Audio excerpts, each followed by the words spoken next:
भगवान है। श्री राम जी से, उनके आस्था से कोई खिलवाड़ नहीं, और भगवान के प्रति हम लोग कोई कमेंट नहीं कर सकते, ये समझवादियों का भी। और जाएंगे, ऐसा नहीं है, मंदिर हम लोग भी जाएंगे, भगवान हमारे भी हैं। 22 तारीख को नहीं जाएंगे, 23 को जाएंगे। मना कर रहे हैं कि मत आइए, भीड़ है, ये है वो है। अगर हम लोग चले भी जाते हैं तो कल को ये भी इल्जाम लगा देंगे कार्यक्रम तो हमारे खराब। भगवान जी भाग थोड़े रहे हैं, कहीं भगवान जी गए नहीं है, भागे नहीं है। क्या जल्दीबाजी है? 2024 का चुनाव सर पे है, यही तो न जाने उसके जैसे कितने साधु पैदा होंगे, दाढ़ी बढ़ा बढ़ा करके आ करके बोल के बयान चले जाएंगे, और एक दूसरे हिंदू मुसलमान में अनाप शनाप बयान दे करके लड़ाने का काम। जो सिलेंडर 400 का था वो 1200 का है।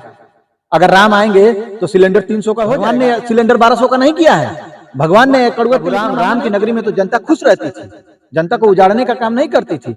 क्या प्रभु श्री राम ने कहा है कि महंगाई बढ़ा दो, हम 22 तारीख को आ रहे हैं। पार्टी के अच्छे नेता हैं, हमेशा बार बार जहुराबाद विधानसभा की बात करते हैं कि हमारा विधानसभा स्वच्छ और सुंदर हो, लेकिन वहाँ के विधायक जब से बीजेपी में चले गए हैं ओम प्रकाश राजभर जी, तब से बार बार उनके ऊपर कटाक्ष करते रहते हैं। लेकिन आज की जो बात है, राम मंदिर का प्राण प्रतिष्ठा है, और ये लोग राम मंदिर की प्राण प्रतिष्ठा में नहीं बल्कि विश्वनाथ की नगरी में आए हुए हैं। क्या कहना है आपका? सबसे पहले बहुत बहुत धन्यवाद, आपके माध्यम से जितने लोग देख रहे हैं आप लोगों को दिल से धन्यवाद जी। अच्छा नेताजी, ये बताइए कि राम मंदिर आप क्यों नहीं गए? क्या कारण है कि आपके लोग बहुत सारे यादव वहाँ नहीं जा रहे हैं? देखिए, हमारे भगवान है, श्री राम जी से, उनके आस्था से कोई खिलवाड़ नहीं, और भगवान के प्रति हम लोग कोई कमेंट नहीं कर सकते, ये समझवादियों का विचारधारा है। और जाएंगे, ऐसा नहीं है, मंदिर हम लोग भी जाएंगे, भगवान हमारे भी हैं। 22 तारीख को नहीं जाएंगे, 23 को जाएंगे, 24 को जाएंगे, जरूर जाएंगे। आज के दिन क्या है, सबको निमंत्रण? आज के दिन तो प्रधानमंत्री जी डायरेक्ट मना कर रहे हैं कि मत आइए, भीड़ है, ये है वो है। अगर हम लोग चले भी जाते हैं तो कल को ये भी इल्जाम लगा देंगे कार्यक्रम तो हमारे खराब कर रहे हैं, इसलिए हम लोग लगातार बच करके 22 को नहीं, 23, 24, 25 में जाएंगे, बाद में जाएंगे। भगवान जी भाग थोड़े रहे हैं, कहीं भगवान जी गए नहीं है, भागे नहीं है। सिर्फ जो है कि उनके नाम को, इससे पहले माँ गंगा को जो है कि बुलाया गया था, माँ गंगा ने बुलाया था अपने बेटे को, क्या मिला माँ गंगा जी को? बताइए क्या स्थिति है आज। और इस चुनाव में हमारे प्रभु श्री राम जी का नाम लेकर के किया जा रहा है, लेकिन उससे हम लोगों को घबराना नहीं है। हमारे प्रभु हमारे भी हैं, श्री राम हमारे भी हैं जी। बात है कि लोग मोदी जी को वहाँ पे तो ईश्वर का दर्जा दे दिया, कह रहे हैं कि 1947 में आजादी नहीं मिली थी, आजादी अब मिली है जाता। तो वो लोग तो, उनके तो कुछ लोग कहते हैं कि 2014 में ही आजादी मिली है। वो वीर पुरुषों पे आवाज उठा रहे हैं, अपने देश की आजादी पे आवाज उठा रहे हैं, तो अपने आप में वो सवाल कर रहे हैं, अपने आप में वो जवाब दे रहे हैं। उन लोग की नीयत क्या है वो खुद बता रहे हैं।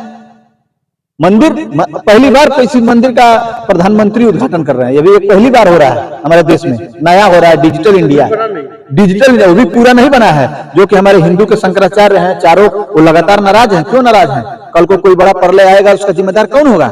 आज को सत्ता है, कल को सत्ता नहीं रहेगी, दूसरी सत्ता आएगी, लेकिन प्रभु श्री राम तो सबके रहेंगे तब भी ना, मंदिर तो सबका रहेगा ना। क्या जल्दीबाजी है? 2024 का चुनाव सर पे है, यही जल्दीबाजी है। एक दाढ़ी बढ़ाए हुए साधु कहता है कि अखिलेश यादव देशभक्त नहीं है। कौन? एक साधु है, अरे आपको हिंदू मानता है। देखिए, यही तो कह रहे हैं ना कि मंदिर बनेगा तो न जाने उसके जैसे कितने साधु पैदा होंगे, दाढ़ी बढ़ा बढ़ा करके आ करके बोल के बयान चले जाएंगे, और एक दूसरे हिंदू मुसलमान में अनाप शनाप बयान दे करके लड़ाने का काम करे। वो क्या है? देश के कौन से अंग बैठे हैं? प्रधानमंत्री जी, अगर सच्चाई है तो प्रधानमंत्री जी कहें कि अखिलेश यादव हिंदू नहीं है, माननीय मुख्यमंत्री जी कहें कि अखिलेश यादव हिंदू नहीं है, तो उनके सवाल का जवाब देना हम चाहे हमारे नेता उचित समझेंगे। ऐसे तो न जाने कीड़े मकोड़े की तरह कितने आ जाएंगे दाढ़ी बढ़ा बढ़ा करके, तो उन लोगों का जवाब देता फिरता चले हम लोग जी। तो लोगों को गुमराह करने का काम कर रहा है ना। गुमराह करने का ही तो पूरा काम किया जा रहा है। 2 करोड़ रोजगार कहाँ गया? 15 लाख कहाँ गया? शिक्षा की बात कोई करना चाह रहा है आज की डेट में? 2 बार केंद्र में सरकार रह गई, नेहरू ही जिम्मेदार हैं, मुलायम सिंह, श्रद्धेय मुलायम सिंह यादव जिम्मेदार हैं। जो मृत्यु काल में जिनकी मृत्यु हो गई वो जिम्मेदार वो है, और जो जिंदा है वो सरकार में बैठे हुए। अच्छा, 2024 का चुनाव है जी, और आज 22 जनवरी को प्राण प्रतिष्ठा है, क्या प्रभाव पड़ सकता है 2024 के चुनाव? देखिए, कोई प्रभाव नहीं पड़ेगा, जनता जान चुकी है। जो सिलेंडर 400 का था वो 1200 का है। अगर राम आएंगे तो सिलेंडर 300 का हो जाएगा। हमारे भगवान पहले भी थे, आज भी हैं। भगवान ने सिलेंडर 1200 का नहीं किया है, भगवान ने कड़ुआ तेल इतना महंगा नहीं किया है, भगवान ने शिक्षा रोजगार को दबाने का काम नहीं किया है। प्रभु राम की नगरी में तो जनता खुश रहती थी, जनता को उजाड़ने का काम नहीं करती थी। क्या प्रभु श्री राम ने कहा है कि महंगाई बढ़ा दो, हम 22 तारीख को आ रहे हैं? कई राजनीतिक पार्टियां इनको नहीं, लोगों का कहना है कि जो राम को लाया है हम उनको लाएंगे और यही मुद्दा रहेगा 2024 में। लगातार जवाब मिला, राम हम लोगों को लाए हैं, वो कह रहा है। सबसे पहले तो गलत वही कह रहा है, ये सोचने का विषय। लाए हैं राम, हमको और आपको लाए हैं, और कोई प्रधानमंत्री नहीं ला सकता है। चाहे वो कोई भी हो, माननीय मोदी जी नहीं, आगे भी कोई प्रधानमंत्री बनेगा, पीछे भी थे, भगवान को कोई नहीं ला सकता, ये सच्चाई है। अब भगवान के नाम को इस्तेमाल कोई कर सकता है तो सबसे वो पार्टी खुली है। कौन कर रहा है भगवान का? बिल्कुल कर रहे हैं, पूरा मंदिर बन जाता है 24 के चुनाव में। जब लाल किले से माननीय प्रधानमंत्री जी कह रहे हैं कि तीसरी बार मोदी सरकार, तो जल्दीबाजी क्या है, तीसरी बार तो आप ही रहेंगे, कराइएगा जब शिखर बन जाएगा तो। लेकिन बने ना बने, ये हिंदू सबके हैं, सभी हिंदू हैं, सभी धर्म को मानते हैं। भगवान श्री राम का कोई विरोध नहीं करेगा और नहीं करना चाहिए, भगवान सबके हैं। आप सामाजिक कार्यकर्ता कर्मठ है, तो 2024 का जो चुनाव है आप लोग का क्या एजेंडा होगा? पीडीए 85 बनाम 15 की लड़ाई होगी। और ये जितना राम, प्रभु श्री राम के नाम को इस्तेमाल करके ये लोग सोच रहे हैं कि जिस तरह से माँ गंगा के नाम को इस्तेमाल करके हम लोग सरकार बना लिए थे, तो ये भारी पड़ रहा है। जितना ये प्रभु श्री राम के नाम को इस्तेमाल करने का काम कर रहे हैं लोग, कोशिश कर रहे हैं, ठगने का काम उनको करने की कोशिश की जा रही है, उतना ही पीडीए मजबूत हो रहा है। जितना ये लोग नारा लगा रहे हैं ना, नारा लगा करके श्री राम जी नहीं कहते हैं कि किसी को मार दीजिए। श्री राम जी के नगरी में छात्र छात्राओं के साथ इस प्रकार से रेप नहीं होता था। सोचिए, नेता कौन कहाँ किसको मार दिया? देखिए क्या बात कर रहे हैं। कई कई कई मुद्दा है सोशल मीडिया पे, कई जगह है मामला आप चला रहे हैं, चला करके जय श्री राम लेकर के बोल दिया। अगर मीडिया में चली थी इस बात को लेकर के लगातार विरोध भी हुआ था, तो भगवान के नाम को गलत दिशा में नहीं ले जाना चाहिए। भगवान सबके हैं, श्री राम सबके हैं। हमारे उत्तर प्रदेश के मुख्यमंत्री योगी आदित्यनाथ जी जी, जब भी अयोध्या जाते हैं योगी जी, उनके साथ एक भक्त दिखाई देता है जो संत है, अपने आप को महात्मा कहते हैं, राजू दास। पिछले दिनों एबीपी न्यूज के एक बयान में उन्होंने कहा था कि जो कार्यसेवकों के ऊपर गोलियां चलवाई थी, यानी 1990 की जो बात है, मुलायम सिंह यादव की सरकार में जो गोलियां चलाई गई थी, अगर वे लोग आते हैं तो उन लोगों को पहले तो आने की जरूरत नहीं है, घुसने नहीं दिया जाएगा। और इतना ही कहते हैं कि ऐसे लोग अगर आते हैं तो उनके सिर को जो है कि गदे से तोड़ दिया जाए। तो सुन लिए, हमारे श्री अखिलेश यादव जी, पूर्व सीएम जी साफ कहते हैं कि पहले कोई भी घटना होती थी तो हमारे बगल में फोटो लगा करके और मुजरिम को दिखाया जाता था कि ये श्री अखिलेश यादव जी ने करवाया है। तो ये नई बात नहीं कह रहे हैं, और वो कह रहे हैं तो ये क्यों नहीं बता रहे हैं कि मुलायम सिंह यादव ने जब रक्षा मंत्री थे, पूर्व में भी रक्षा मंत्री हैं, वर्तमान में भी रक्षा मंत्री, जब रक्षा मंत्री थे तो उन्होंने क्या किया, जो उनको जानबूझ के कानून व्यवस्था को सही रखने के लिए, कोर्ट का पालन करने के लिए मुख्यमंत्री के पद पे थे माननीय श्रद्धेय मुलायम सिंह यादव जी, तो उनको निर्णय लेना पड़ा था। कोई भी रहेगा तो आज की डेट में आप जाइए, कोई जाकर के वहां मंदिर पे अनाप शनाप करेगा, भगदड़ फैलाने का काम करेगा, तो क्या मुख्यमंत्री माननीय योगी आदित्यनाथ से मैं पूछना चाहूंगा कि आप हाथ पे हाथ जाकर बैठे रहेंगे कि कोई कार्रवाई करेंगे? आप उसके खिलाफ ठोस कदम उठाएंगे ना माननीय मुख्यमंत्री जी? वही स्थिति थी। कोर्ट के आदेश आने के बाद श्री राम, प्रभु श्री राम का मंदिर बन रहा है और स्वागत है, सभी लोग खुश हैं।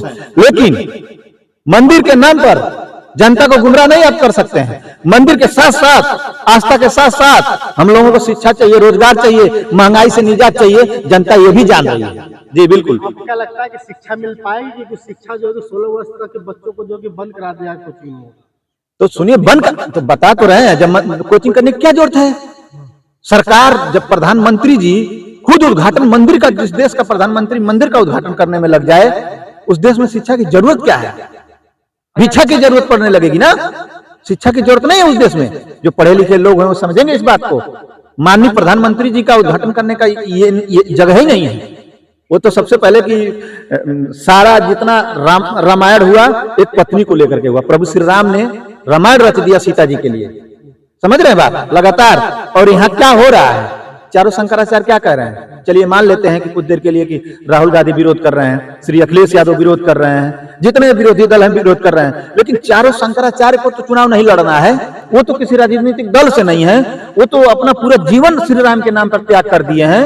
आखिर उनको क्यों नहीं बुलाया जा रहा है? वो क्यों नहीं आ रहे हैं? क्या कारण है? वो भी विरोधी है क्या? हिंदू विरोधी है? उनको भी कह दिया जाए कि वो भी हिंदू विरोधी है। आप सुनने में आ रहा है कि वो लोग कर रहे हैं अधूरा अभी बना, इसलिए नहीं। सुनने में नहीं, जो शिखर है अभी सही बात है। अभी मान लीजिए मंदिर का प्राण प्रतिष्ठा हो जाएगा आज, समझने की जरूरत है। आज प्राण प्रतिष्ठा हो गया, प्रभु श्री राम जी उसमें वास मंदिर में विराजमान हो गए। कल को उस पर चढ़ करके सर के ऊपर उनके काम चालू किया जाएगा, पैर रखा जाएगा, तो ये अच्छी बात थोड़े है। वहां पैर माथा टेकना का, इसीलिए शंकराचार्य नाराज होंगे। मंदिर पूरा जब बन जाएगा तो माथा टेकना रहेगा, उस पर उनके ऊपर चढ़ने की जरूरत नहीं पड़ेगी। उनका साफ ये दिशा निर्देश है।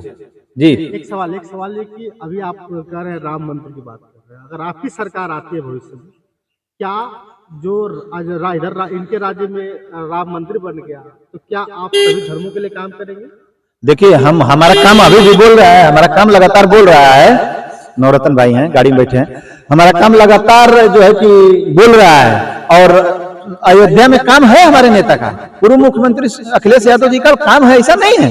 एक दो काम है, इसी पर थोड़े कि अयोध्या को हम लोग भूल गए हैं। काम है, आगे भी रहेगा। और हमारा जो काम होता है हर दल के लिए, हर समाज के लोगों के लिए समाजवादियों का काम होता है, चाहे इंटरनेशनल लेवल का इकाना स्टेडियम हो, पूर्वांचल एक्सप्रेस हो, आगरा एक्सप्रेस वे हो, लैपटॉप का वितरण का हो, 55 लाख महिलाओं को पेंशन हो, छात्र छात्रा नौजवानों को 18 लाख लैपटॉप देने का, हर इसमें समाज नहीं देखा गया था, हर समाज के लोगों को बांट देने का काम किया गया था। देखिए मंदिर बना है तो ये तो कोर्ट का आदेश आएगा तो बाबरी, कोर्ट का आदेश आया, मंदिर बना है, कोर्ट का आदेश आएगा तो बाबरी मस्जिद भी बनेगा। हिंदू मुसलमान हम लोग भाई भाई हैं, इसमें क्या दिक्कत है? कहते हैं कि ये लोग राम मंदिर बनवाए, हम कृष्ण मंदिर बनवाएंगे, तो बनना चाहिए, शंकर भगवान का भी मंदिर बनना चाहिए। कृष्ण जब मंदिर पे यही तो कह रहे हैं, जिस दिन हमारे देश की भीड़, जिस दिन मंदिर जाने वाली भीड़, जिस दिन स्कूल शिक्षा की तरफ जाने लगेगी, देश विकास हमारा करेगा, ये जान लीजिए। अच्छा, मंदिर की बात कहें तो कई दलित समाज और ओबीसी समाज के लोग कहते हैं कि 85% वालों के पैसे से बन रहा है, और जनरल कास्ट जो उच्च जाति के लोग हैं कहीं न कहीं बाद में इस मंदिर में घुसने नहीं देंगे। कहाँ तक सच्चाई है? 50 किस्म के बयान आ रहे हैं कि मंदिर में ये नहीं जाएंगे, वो नहीं जाएंगे, यहाँ एक मूर्ति बना देना चाहिए, उसके ऊपर थूक के जाना चाहिए। 50 किस्म के बयान शुरू हो गए हैं ना, अभी मंदिर का शुरुआत है, समझ रहे हैं? तो बयान 50 किस्म के शुरू हो गए हैं और आते भी रहेंगे, ऐसा नहीं है, कोई नया नहीं काम है। जब होगा तो बयान शुरू होगा, कोई विकार होता है तो सवाल जवाब होते हैं, कोई बड़ी विषय नहीं है ये। चलिए, बहुत बहुत धन्यवाद। जी बिल्कुल, थैंक यू।